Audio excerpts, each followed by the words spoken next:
Hi, I'm Krista Lubin, and this is CCR number one for our film opener, The Perfect Date, and it will be done as a podcast.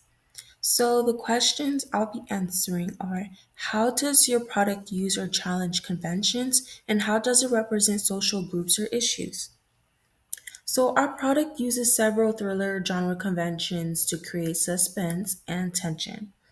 In our film opener, the narrative builds slowly.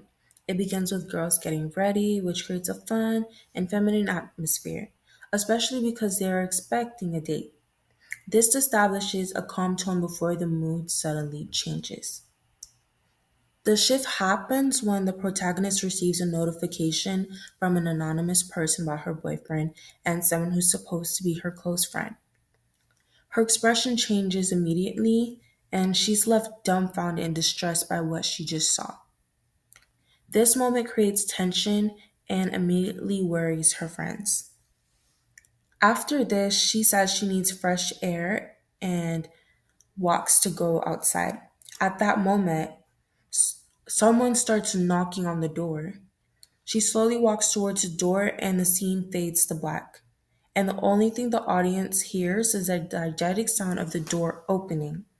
This slow buildup and the decision not to show who's at the door follows thriller conventions because it leaves the audience feeling unsettled and curious about who it is and what's supposed to happen next.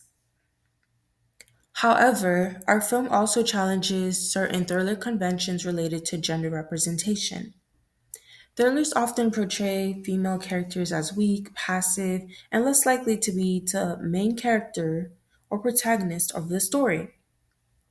According to the Justice in So Many Words case study, female characters often wait for other people to get them going, and their storylines are less often central to the action of the story.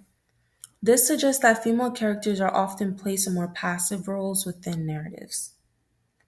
Our opener challenges this idea because the protagonist is a teenage girl and she is the main focus of the story.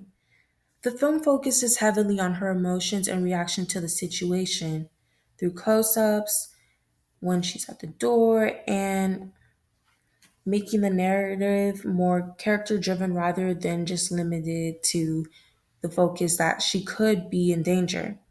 In addition, the film also challenges common representations in the thriller genre by featuring a Latina protagonist and a black female friend group,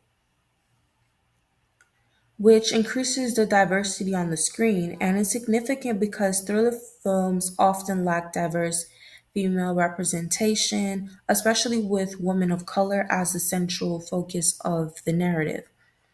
By placing these characters as the center of the story, our film presents a more inclusive representation of young women while still maintaining the suspenseful conventions of the thriller genre.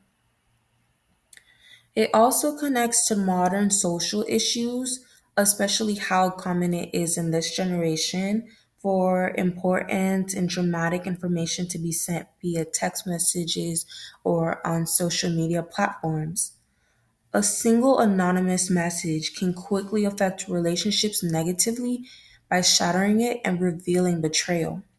And our opener overall reflects how communication through technology can create conflict and emotional tension.